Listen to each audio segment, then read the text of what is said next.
So today I'm excited to introduce a very special guest. She has known me longer than I think I've known myself. Her name is Jeannie Yamin. She is my aunt. She is one of the many successful and strong women in my family who have helped blaze the trail for me and inspired me to be the best that I can be. And so I'm very excited to talk to her about her experience working at the World Bank Group and how she got there. So welcome, Aunt Jeannie. Thank you so much for being here. I'm very excited. I'm so proud of being on your show. I think it's so exciting that you're trying to, inspire or share the journey that you've had and many of your contemporaries have had in getting where they are. I think that's awesome. Thank you. And so it's really exciting for me to have you here. So if you can introduce yourself, kind of what you're doing right now in life and throughout this COVID time. Yeah. Well, I'm happily retired in Florida.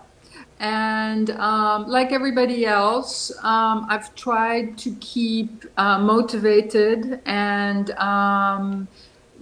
keep healthy throughout, keep safe while reaching out in whatever way I can and keep in contact with family. Mm-hmm. And just go through, our day-to-day life, keeping in touch with our loved ones. And, in retirement, it's very much about pursuing sort of healthy activities and increasing kind of our hobbies. It's kind of an easy life, I must say. But the background for all of us mm-hmm. is quite stressful. Mm-hmm. And so, we're all trying our best and hoping for the best going forward. So definitely. What mm-hmm. are some healthy hobbies you found have been helpful during this time? Well, I try, I'm here with my husband, so we definitely try to walk. We're near the beach, mm-hmm. so we're very lucky that way. So we definitely try a daily walk. I try to maintain sort of a daily exercise routine, not very much, 20 minutes mm-hmm. with my sister via Zoom. Okay, very cool. Just, the basics. Just honestly, it's as much to keep in touch with loved ones mm-hmm. as it is to maintain exercise. I mean, those are very important goals. I found that in COVID, just maintaining contact, mm-hmm. Especially with family, is as much part of me maintaining health and sanity mm-hmm. as it is for the others to maintain and break down isolation a little bit. I think that's important. Definitely. I think isolation's been a very difficult part of this time. But I find it's interesting because there's times where I feel more connected to people farther away. So like you mentioned, the family Zooms, I feel like I've seen some family members more often than I usually would. Obviously, I'd love to be there in person and experience that interaction one-on-one or, in physical contact. But it has been nice to be able to still maintain some sort of contact with family. I mean, ironically, Zoom sessions have opened up the space for more discussions, mm-hmm. More ways of having conversations that are deeper, like, your show. Mm-hmm. I think had you had less time, like if you were, actually having to go to your job every day as a public defender, I don't know if you would have had the time to, think about, let alone have a show that reaches out to your contemporaries and to women everywhere, trying to talk about the issues of the day. So, in an ironic way, I think there are upsides to this isolation that we're all, forced to be in, and it's pushing the boundaries on individual communications, and we're trying to find ways of communicating a bit better. Yeah. But some people are suffering in their corner in silence, and we're trying to find ways of breaking that down, hopefully. Yeah, and we've definitely been lucky. It has created an opportunity to just pause and reflect for people, again, who have the means. And I understand that there's definitely individuals who have lost jobs, who have lost housing, who've lost, just the security of knowing where their next meal is coming from. So definitely my heart goes out to them, and we do as a community try to reach out and see how we can help. But it's been a tough road, but I think people who try to make the best of it can help others through that. So I'm hoping that's what we can do. Well, again, forums like yours may provide ideas just by the example of individuals, what they've done before, or, sort of ideas for, as you put it, living forward. What do you do to, share ways of getting jobs in the future, ways of providing new ideas about getting jobs, about persevering. I think that's what your forum might provide to other people. Yeah, I definitely hope so.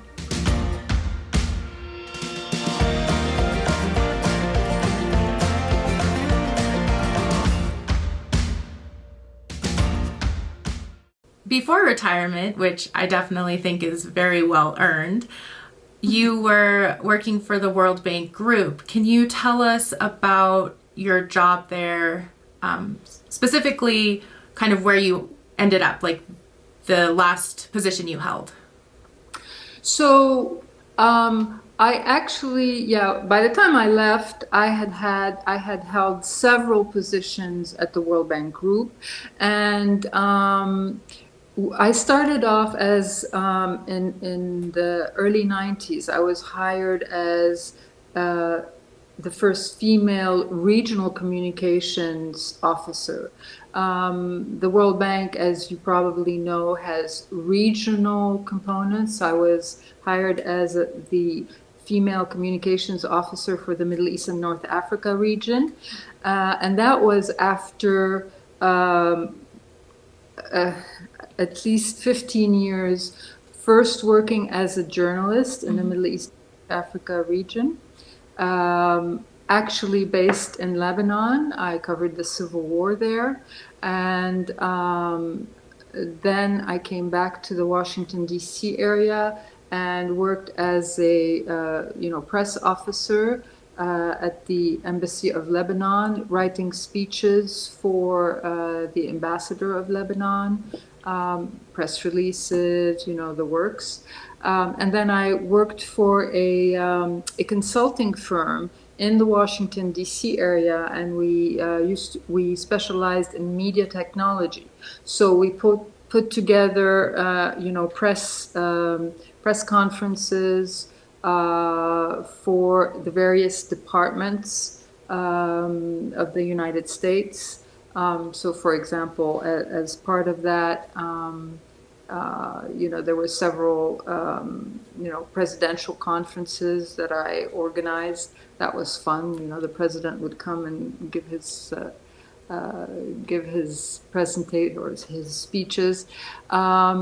And so after that, I was hired by the World Bank. And as communications officer for the Middle East and North Africa region, I traveled extensively in the Middle East and North Africa to most of these developing countries, representing the World Bank. And after a few years there, again, holding press conferences for the World Bank and covering their media needs. I went on to work for the World Bank's private sector arm, the International Finance Corporation, and eventually, after 20 years at the World Bank Group, ended up, my last position was as chief of their internal communications. Wow. Yeah, I had a wonderful career. I really enjoyed every minute of it. It was very varied, met a lot of wonderful people, and really appreciated all the experience and all the work that I did there. Yeah, every moment was wonderful. That's so wonderful.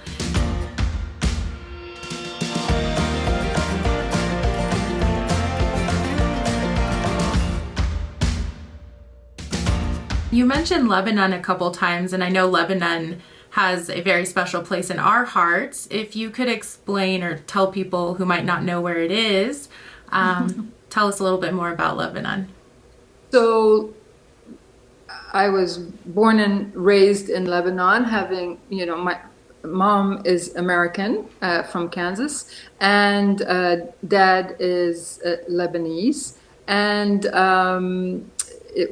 where is it? It's north of Israel and west of Syria, and went to a French school, French-speaking school, although mom was American, and had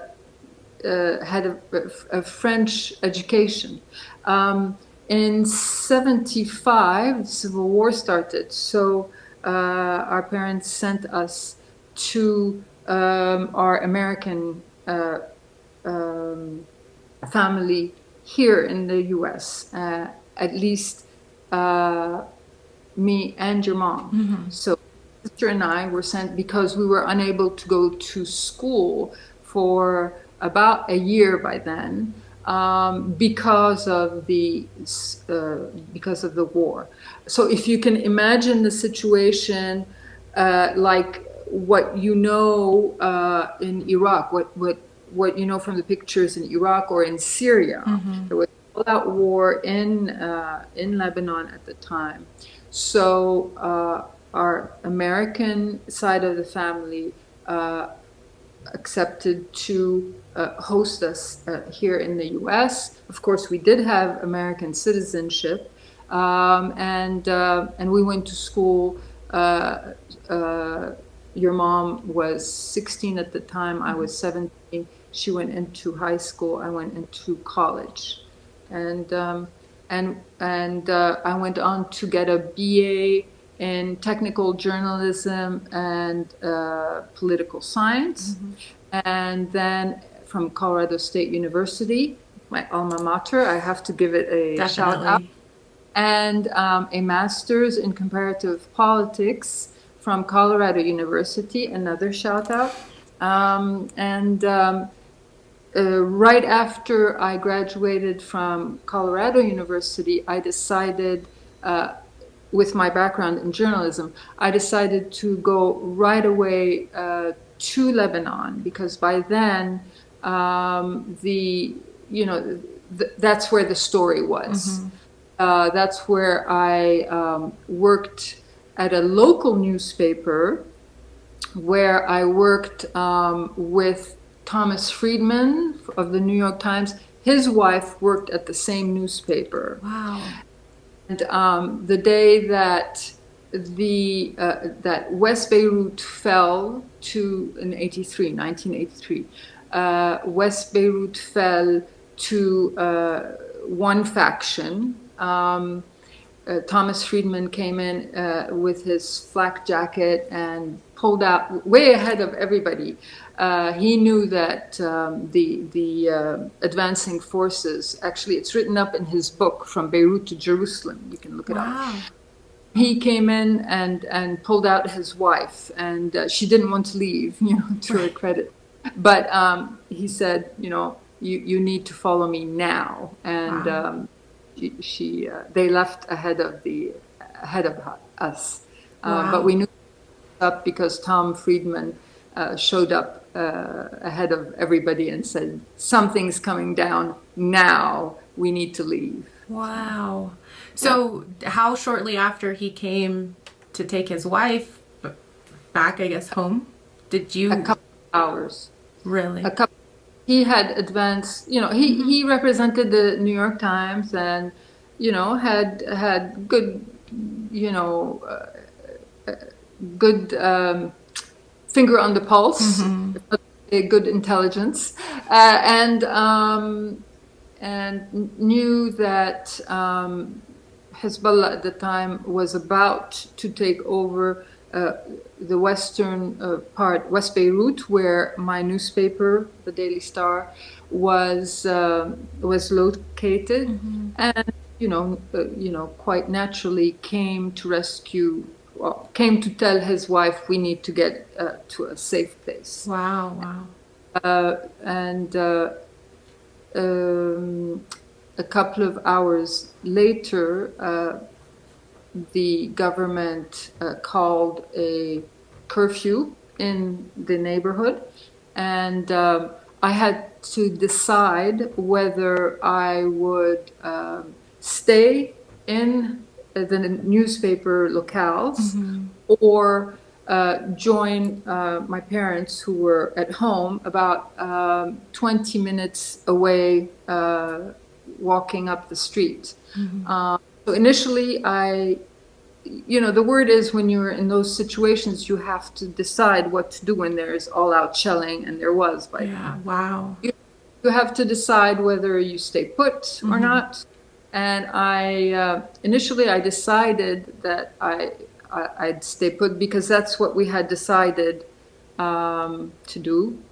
The editor, said, the choice is yours, our editor.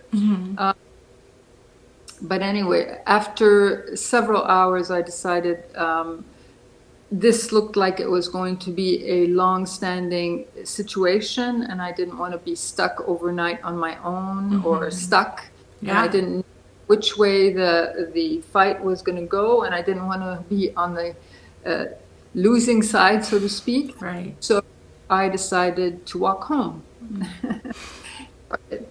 And luckily it turned out okay, although there was shelling, although it was all out, it was kind of a dumb move, but as it turned out, I got home and I was with my parents, and that's where I wanted to be.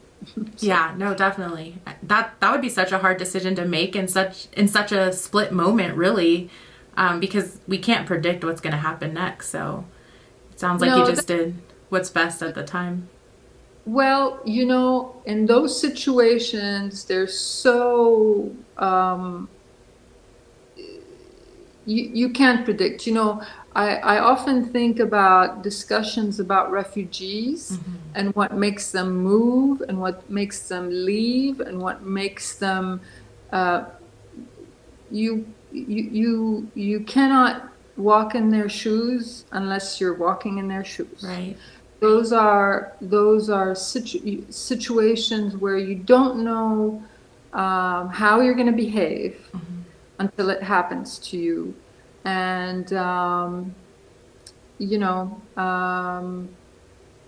it's it. Every person has a different decision tree. Yeah. And, initially I had, very calmly thought, we had agreed in the family that in a crisis situation we would stay put. And I was in that, that was the agreement. When you do your crisis plan, either in a flood or in a tornado or in Right. you've got it all figured out. You've agreed with the family, this is what you do, and you call on the cell, and then you realize that in a crisis, there's no phone communication. There's Right. Cell communication, hello, there's nobody to talk to. Right. People are losing it. People are freaking out. You want to go ask authority, what do you do in this situation? The authority's freaking out. They are losing it themselves, running for cover themselves, or they don't want to take responsibility. And then you're on your own and you have to make the decision. Right. And then what do you do? So for the first 2 hours that day, I thought to myself, I'm going to stay put. That's what we agreed in the family. Right. And then as the hours ticked down, I thought to myself, you know what? I don't want to die here alone. No. You know, Right. all out war. This is all out, shelling. I'm in this, building with, strangers. It's going to go on for what, 2, 3 days? I don't know how many days. There's no water, no food, no nothing. I might as well, I don't want to die here. I might as well just walk out, and if I have to die, Take my chances. Right. Yeah. Wow.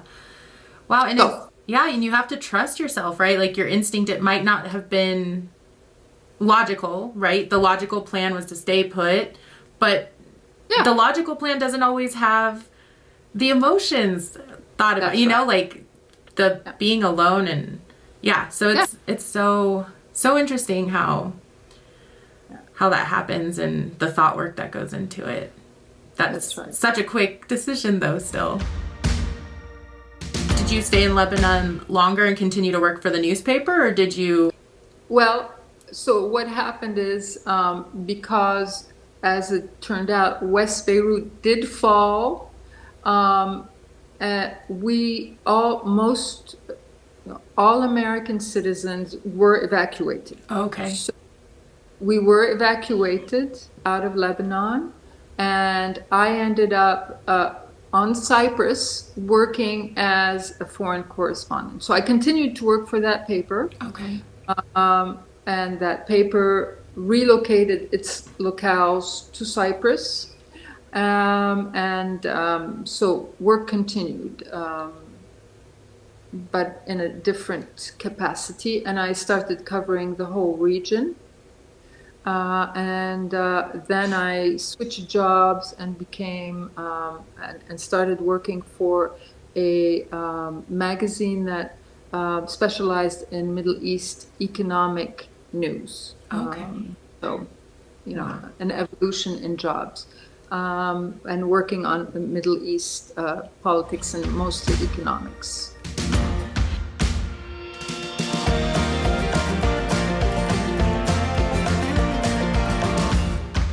So you started out a journalist, and how did you make your way to the World Bank Group? In life, the important connections that you make, the people you meet, the ties that you make, the people you get to know, those are absolutely crucial. Nowadays, you think of finding a job by sending a resume. Now, that may or may not work, but in my experience, most of the jobs that I have found or ending up actually getting is through people who have seen me work or know my work and come back to me to say, would you work with us? So that's what happened. I was working I did work at the Lebanese Embassy. Remember, I said there's the speechwriter to the ambassador, and did most of their press releases for about a year when I first came back to the US after my stint as a journalist in the Middle East. My first job coming back to the US was working for the embassy as a speechwriter and a press secretary, essentially, was my job. And, wrote, the Lebanese Ambassador's speech to the United Nations was one speech I wrote for him. That was exciting. That was a Yeah, highlight. that's so cool. And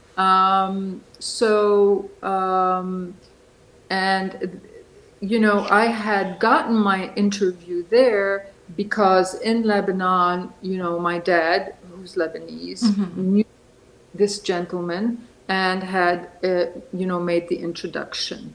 So, I've never turned away from, somebody who knows somebody who knows somebody, especially in a traditional kind of setting. That is a crucial situation. I know, maybe in the U.S. it's not, people think that's not how it works, but it's how it works. Right. So I would highly recommend that, or I would suggest that, not to underestimate, human ties and relationships and, first impressions and second impressions and long-term ties, 10 years down the road, because that's what happened. So the Lebanese ambassador became the chief of communications at the World Bank. And 6 years or 7 years, I can't remember now, after I left that particular job, I had gone on to become a private consultant with that consultancy firm. He came back to me and said, I know your work, and I know obviously you can work in the Middle East and North Africa, and person who will be in charge of communications in the Middle East and North Africa region for the World Bank. So he came back and hired me for that job. So that's the way it works. Yeah. Yeah. Yeah, I think that's such an interesting take on it, because I think sometimes networking gets seen as taking advantage of your ties. I know I've struggled with it. Oh, your grandfather knows so-and-so, and I kind of shy away from it because I don't want people to think that I'm riding on the coattails of my grandfather. But the way you put it is, it gives us opportunities, right? So there's that tie, and it's my hard work and showing that I can do what is needed that really solidifies it. So instead of just judging it and like, well, no, people are going to think this, kind of pushing that aside, letting go of that and saying, okay, people are going to think whatever, but I'm going to work hard. This is something I want to do, and this is how I can get there. So that's so insightful, really, because even for myself, because I realized, wow, this kind of, I've been doing it a different way, but there's so much, wisdom in that. So, yeah, I agree. I mean, I do think it's, one should see it. I mean, it's so hard to do it, especially nowadays. There's so much competition out there, and it's done, technology is wonderful, but, it pushes out so much information, and people, are so that, what differentiates one person from another anymore? right. So, I mean, that's how I see it. And nobody is going to hire you if, 99% of the time, nobody's going to hire you if you don't show, if your work doesn't get results. Right. In our day and age, I don't care how, influential, you're not going to get a job if you don't get results. Right. So I see it. The combination of that just the sheer, impersonal nature of the input of the technology. I mean, your resume is being dumped on somebody who's overworked and overwhelmed. Right. And on the other hand, you get good results. So that connection is a plus in my mind. Well, and it's really hard to express yourself in a resume. I know they teach you like, hey, you want to put this, keep it short, put the most important things on top, tailor it to where you're trying to apply for, and then you have a cover letter. But that is just a little drop in the bucket of who we are, right? So even, okay, let's make you get to the interview. Great, you get to try them on for size, they try you on for size, and maybe it works. But if they already know you, have more experiences with you, it's a way to kind of set yourself apart. And I think that's definitely really good advice when looking for jobs. And don't knock it. I'll give you I'll tell you a secret. I was lousy at interviews. Oh yeah. I knew it, and I probably failed. Not probably. I can tell you, I failed most of them. Mm-hmm. And not because I wasn't good. Right. I was good. I'm good. Yeah. But I failed most of my interviews. Most of the interviews that I first did when I came to the U.S., I failed. Mm-hmm. I interviewed with the Post. I interviewed with NPR. I mean, you name them, I interviewed with them. But I'm just not good at, some people are good at SATs. Some people are good at, whatever else. But I mean, I don't do interviews very well. Mm-hmm. So anyway, whatever the case may be, I'm just saying, don't knock the interpersonal, abilities to connect, to get the job. I think getting the measure of a person's ability is an important component of how it happens. Yeah, definitely.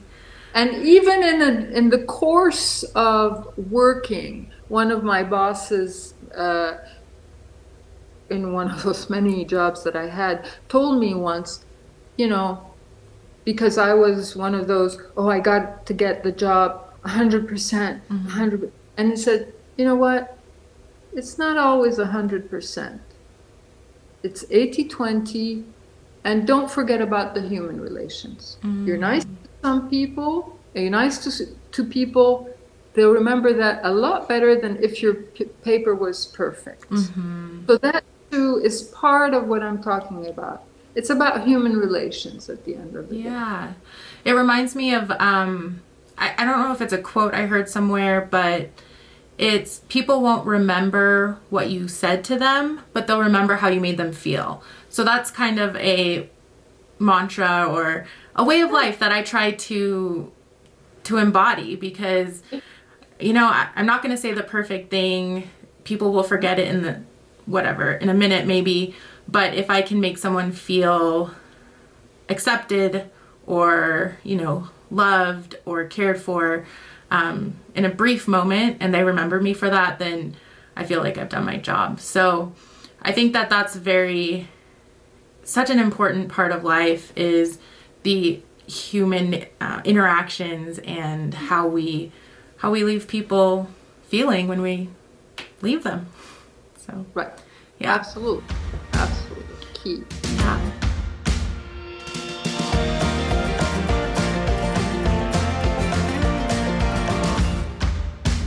When did you decide you wanted to become a journalist? So, it's not like I made the decision to become a journalist.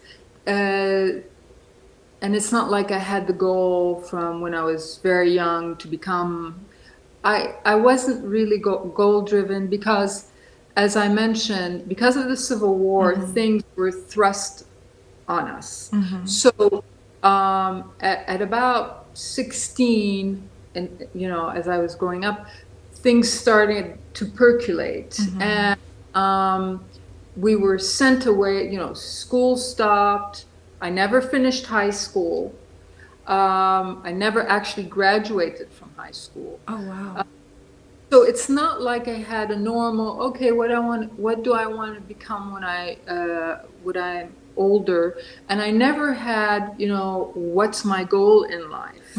I was still this teen that was, kind of finding myself when the Civil War started. And with that came, we need to leave. We need to go to the US. My parents are staying back. And what am I supposed to study? That was the main, okay, what do I choose as my major? What do I choose? What do I choose? So, because I had, in the French system, you study either science, you choose a scientific path or a literary path. And I had always been extremely good at languages, extremely good at writing and poetry. And so I had taken the literary path. So it was clear that communications was always going to be something that I would, So journalism kind of came as, and Dad was actually, quite influential in the sense that I have my aunt, Aunt Fifi, was a broadcaster already. She lived in Kuwait at the time, my Arab aunt, and she was broadcasting in the Kuwait Broadcasting Company. Oh, wow. And so he said, well, she's in broadcasting, if you're in communication, maybe you want to have a communications major. So I sort of fell into communications that way. So chose a communication major, and because I thought that communications always needed to be underpinned by a serious major, also chose an international relations double major. Okay. And back to the goal thing, I think goal setting it has never been part of the way I kind of have planned my life. I actually haven't planned my life because of the way things have turned out. I've always kind of gone where my path has taken me, if you know what I mean, as opposed to goal setting.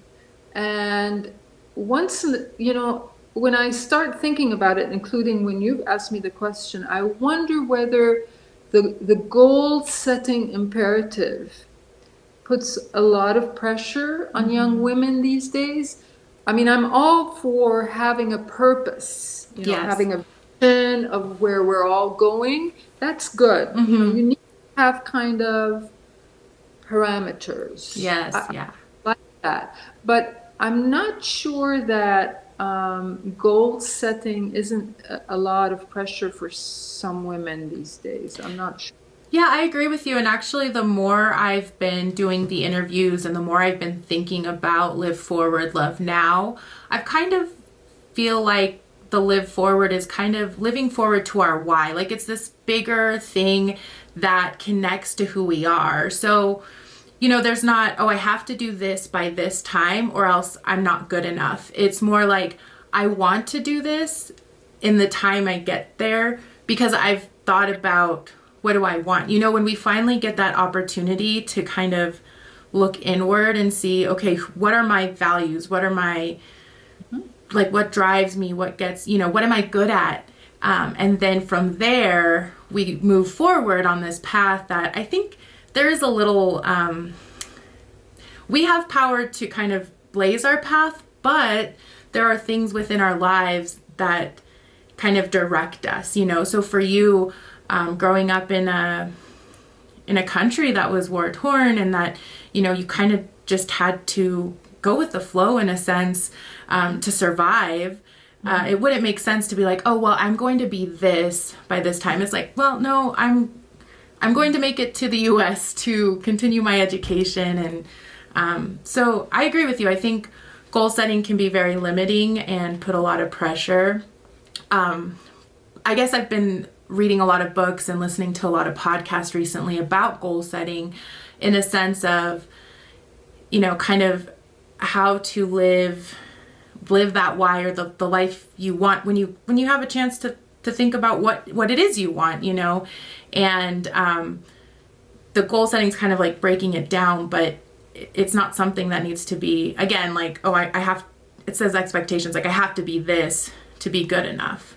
And that's where the love now comes in, right? So it's like, I don't have to achieve this to be good enough. I am good enough. And because I am, I'm going to achieve what I want to achieve, if that makes sense. But right. You know, it does make a lot of sense, and you're absolutely right about that. Always the mantra within the fact that, you know, I was following my path was, and this I learned, you know, from the family, is be the best that you can be always. Mm-hmm. In other words, whatever standards you apply or aspire to are always the best. Mm-hmm. Mm-hmm. Is that just because you're being pulled in many directions, mm-hmm. that you may choose, doesn't mean that you kind of let go, right, of aspiring, right, to be your best and bring your best to the table. Mm-hmm. All, you know? Yeah, it's interesting because I really do feel like that's passed down in our family, because I remember Mom always saying, I don't care what grade you bring home, as long as you did your best. And so that was always my driving, okay, I'm doing my best. I'm trying my best. And that's helped me personally succeed. But it was never that I expect, you know, perfection from you. It's weird though, because I feel like I have this perfectionist tendency that I'm really trying to work through, and I don't know where it came from. Not that it matters, like, I guess it doesn't matter, it's just recognizing it and moving forward, but it's very interesting. I just kind of digress, but it is... No, I mean, there may have, I mean, it may be, the bias may be, you know, if you're expected to do your best, nobody's going to knock you for trying to go for perfection. Right. But so I hear you about, you know, there may have been a tendency to say, and you know, and we're, you know, hoping for perfection. Right. But the point about the goal setting is that, you know, when you have no control, which is where I and kind of the family sort of history is, mm-hmm. when we have, and we as a country in a pandemic now, mm-hmm. when we have no control over our environment, you know, in the mm-hmm. short to medium term, it's I don't want to say better, but maybe it's easier not to have a goal that is so, you know, rigid, mm-hmm. that you can't say, I'll undo a little bit the goal, but, you know, I'll try to be the best that I can be within the confines of what I can do in this environment that I can't control. Right. Does that make sense? Yeah, no, it definitely does. And I think just having this conversation has really opened my eyes to also the cultural differences, right? And where we grow up, what we've kind of been thrown into, that can influence what goal setting is. And I mean, I feel like goal setting is a very, it's like a little small piece of the puzzle that may work for some people, but might not work for others. Sure. And I think that's another important message that I try to pass on, or, you know, give to others when I'm living my own life, is that, there's a whole bunch of information out there, and there's a lot of different ways to do it. And I'm finding what works best for me. And so I think that it's so helpful to have your story and your perspective on it, because goal setting in that sense isn't what's best for you. And yet you still have this path to success, a happy retirement.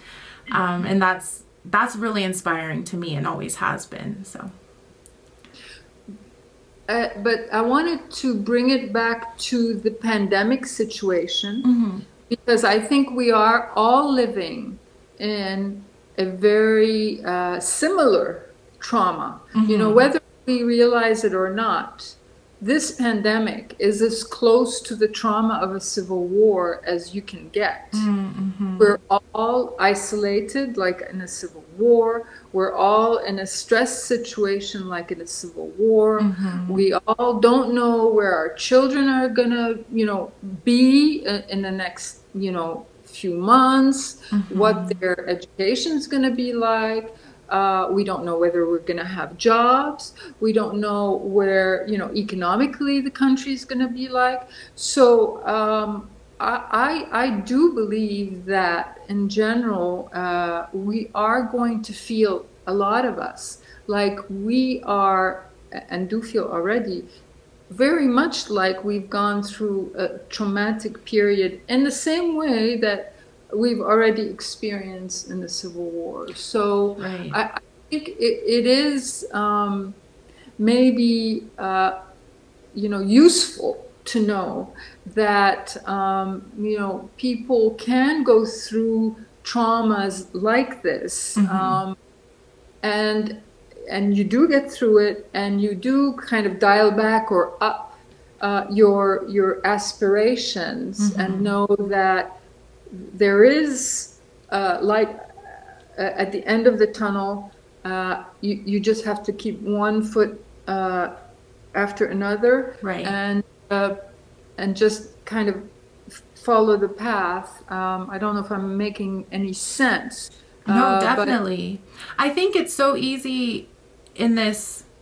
Well, for me, it has been really easy to kind of pretend that I'm not affected by this, right? Like I'm working, I'm getting through my work, I'm doing my best, you know, trying to keep up. And there's times where I just feel so overwhelmed. And I realize when I feel the most overwhelmed is when I forget we're in a pandemic, right? Like life is different. There's so much unknown. There's things that are scary. We worry about our family and friends' health, our health. And there's a lot of different views and perspectives, and people aren't approaching it the same way, and I forget that, and I'm trying to do my work as if I'm not being affected by it, and I am, as everyone is. And I think allowing ourselves to realize, like, this is hard, you know, this is not normal, it's not a normal way of life, and it has impacted us, and it will in the future. So being able to kind of, like you said, keep moving forward is what keeps me going and doing my best in the situation I'm in. So sorry to interrupt, but realizing that you are giving back in your way, right? And that you know, every little bit helps, and we are all traumatized. I mean, this is level whatever 3 DEFCON or whatever. You know, it's not a joke to be isolated in a pandemic for almost a year now. You know, with looking at maybe another year or so of trauma. Right, right.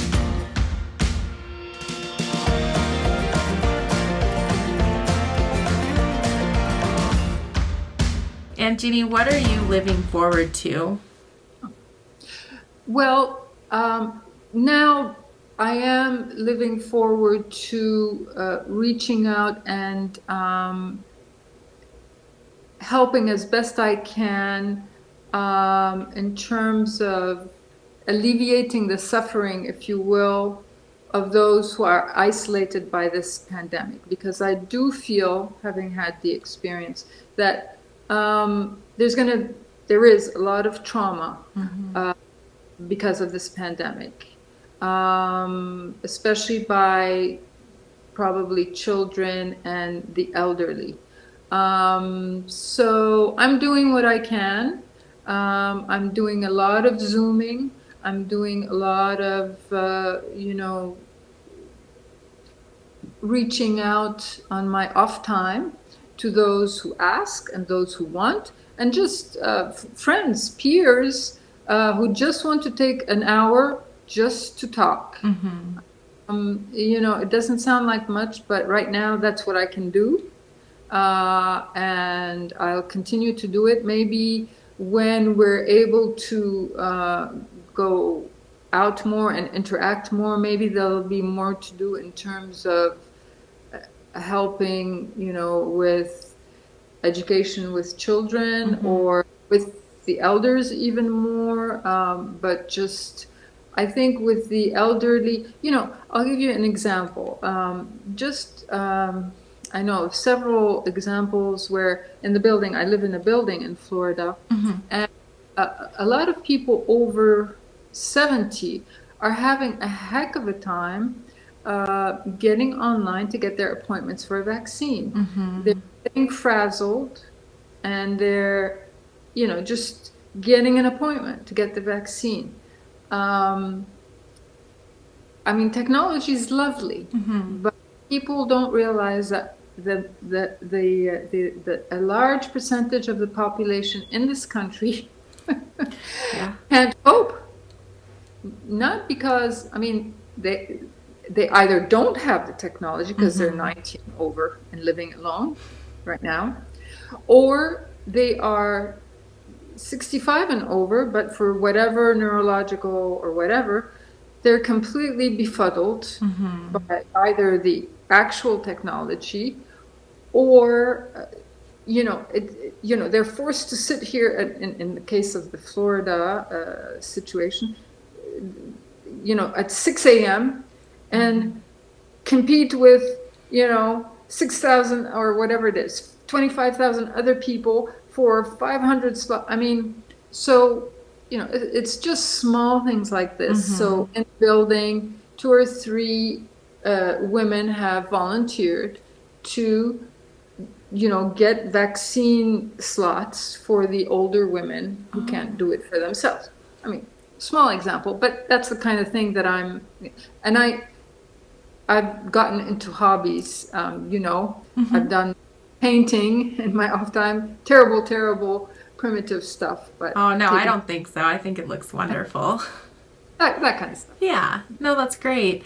Well, and I think every little, even though it might seem little, every little action to help others really makes a difference. And I think that's really great that you're helping out your neighbors, because technology can be really intimidating for people who haven't had to use it for their whole life. So I think we forget that too. Like, we're very lucky to have technology and be able to use it, but there's a population, whether it's due to age or even resources, right? I work with a large population of people who don't have the same access to the technology I have, and with the libraries being closed, they can't even get to computers that they could usually get to. So I think it's great that you're reaching out and helping others. Even though it might seem like a small way, it makes a huge difference. So I'm really proud of you. Oh, thank you.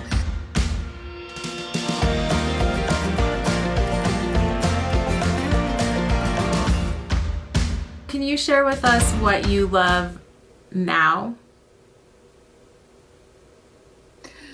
Well, I love my family.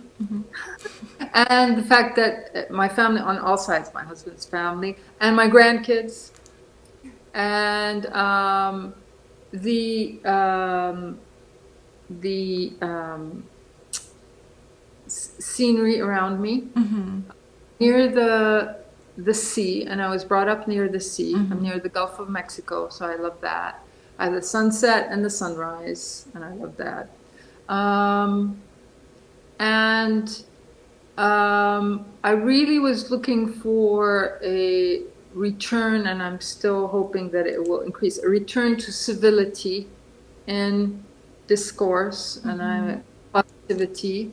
And I'm loving that, for example, a show like yours is also promoting, love forward. That's a very positive message. I think we need a lot more of that. And if anything, I think that should, I would have added that to things that I'm hoping to help promote in the future. That's great. What are some things that you love about yourself now? Well, I'm in a much better place, much calmer place. Age does that to you. So,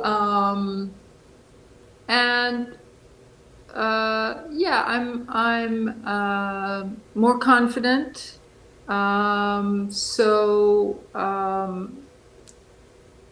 Yeah, thankful for that, and more grateful about, and not so intent on, getting there.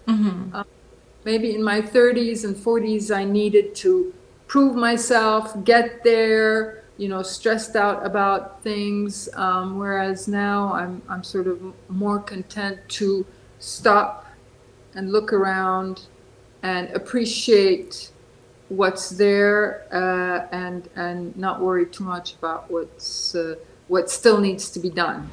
Right. That's wonderful.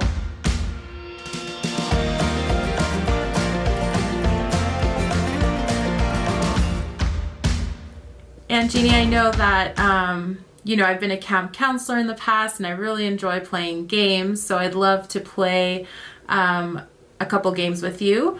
So if we could start with 2 truths and a lie, and I'll have you start us off. Okay, here we go. Attended a conference on the needs of the Palestinian people, on the economic needs of the Palestinian people, with Yasser Arafat in Gaza. That's number 1. Okay. Interviewed George Clooney in the late 90s. Number 3, worked with Bill O'Reilly. What? Wow, I just don't know enough about you. I think that the lie is you interviewed George Clooney in the early 90s. Oh my gosh, you know me too well. You know me too well. I just feel like if you had, that's something I would have known for sure. Like that's like one of those things that you always start your conversation with. Oh, by the way, I interviewed George Clooney in the 90s. I interviewed George Clooney. No, I do. I'm 6. I'm gonna brag here. Yeah. I'm 6 degrees of separation with his wife, because she's Lebanese, Oh yeah. Yeah. Wow. I mean, it's practically like you interviewed him. Same thing. That's right. I'm on her, cousin's Facebook mailing list, right? Oh. Or whatever. So basically best friends. I love that. That is so cool. So you attended a conference regarding the economic needs of the Palestinian people, you said, with Yasser Arafat was present? So, oh yeah. So in 1994, the World Bank, while I was External Affairs Officer of the Middle East and North Africa region in the World Bank, during the Oslo Peace Conference, Mm-hmm. the World Bank was asked to conduct the first ever assessment of the economic needs of the Palestinian people.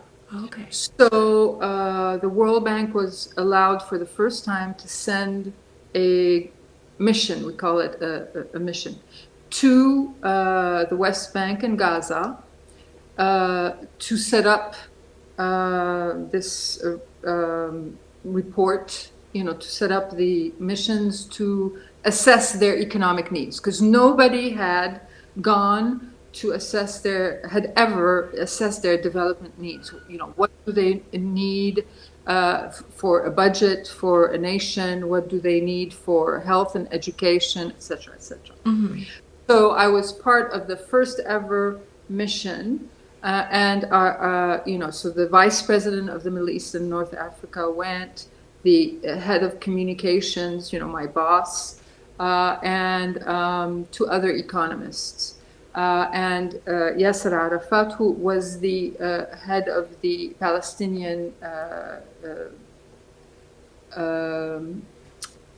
Authority at the time, Mm-hmm. and two of his main advisors were there. Wow. It was, and we had a meeting, so I was there as well. So we did meet at that point. That is so cool. So cool. And then you worked with Bill O'Reilly? I didn't know that. Worked is a big word. I had an internship in Denver at the KMGH TV channel. Okay. So I was an intern, and he was a reporter at the time. That must have been 1979, might have been even 78. Wow. And he was a reporter starting out in his career, and I was an intern. But I did work with him. Oh, that's so cool. That's totally true. Yeah. Wow, that's really awesome. But I would have preferred George Clooney. Same. So, all right, well, it's my turn, and this is really difficult because, like I said, you've known me. All right, so for my two truths and one lie. First, I built a house in Mexico my sophomore year of high school. Second, I worked at a summer camp in Alabama. And third, I didn't go into the Sistine Chapel when I was in Rome. Oh, well, I know you went to Mexico with Habitat for Humanity or More Ministries, yeah. Oh, yeah. Or I'll just help you. Yeah. So I know you did that. And did you go to Alabama on one of your trips when you were a youth minister, or I don't know so that might be true. And I hope you did go to the Sistine Chapel when you were in Rome. You didn't? Oh my God. You have to guess. Don't tell me you missed the Sistine Chapel. Is that the lie? So you think that's the lie? Oh, so that's the lie. Nope. I didn't work in a summer camp in Alabama. It was Georgia. So okay. I told you I was trying to trick you on purpose. Oh, okay, and good. I know I didn't go into the Sistine Chapel when I was in Rome, when I studied abroad. So I was very annoyed at the fact that I had to pay to go into a chapel, because at that time, I had been going to church a lot, and as you said, had been a youth minister. And so in my mind, I was like, well, why should we have to pay to go into a place of worship? And going back, I would definitely pay to go into the Sistine Chapel, because there's a lot more than it just being a chapel. But I was also when studying abroad, we had gone to so many different churches with amazing artwork, but I was almost overstimulated by all the different art, right? And even just being in the Vatican, you see so much amazing artwork, but it's just overwhelming. And so I didn't end up going. But that gives me a reason to go back to Rome to go to the Sistine Chapel. I was going to say, good reason to go back. Yes, yeah, exactly. I mean, I was setting myself up back when I was, 20, 21? Clearly. I totally knew that I needed another reason. So, but yeah, that was good. I really tried to make it hard, so. Yeah.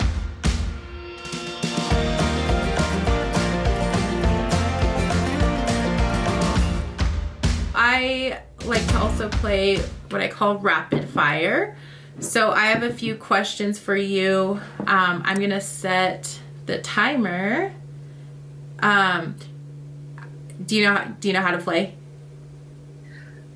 I think you just give me a question and I'm supposed to answer. Yeah, this is where my bad interview skills come in. I'm not good at this, but let's see. Let's challenge ourselves. Yeah. Okay. So I'm going to start the timer now and we'll go. What's your dream job? Lawyer? What would your superpower be? Don't know. Don't know? Don't. Okay. Are you an introvert or an extrovert? Introvert. What's your favorite comfort food? Chocolate. Do you say soda or pop? Soda. What's the most adventurous thing you've done? Walk out of my job with shelling going on. Yeah. Where's the first place you'll go after quarantine? Hopefully Paris or Rome. Yeah. And what's your philosophy about work? 80-20. Ooh. Wow. Those are great answers. Let me see how many. Let's see. 1, 2, 3, 4, 5, 6, 7, 8. Whoa, 9. That's great. It included the don't know. Well, yeah. So you don't, you're not into superhero movies? No. No. This whole, I've maybe it's generational. This whole superpower thingy, I don't know what's going on in that sphere. You're like, I don't need superpowers. Well, no, my feet are so grounded, Lorena, you wouldn't even believe. I don't even have I don't have that, I don't operate in that dimension at all. That's okay. That's so funny.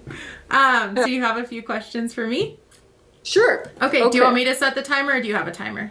I don't have a timer, okay. So set the timer. I will set, so tell me when you're ready. Okay. Ready. Go. Okay. Your role model when you were growing up? My grandma. What was the latest thing you've done for the first time? Oh,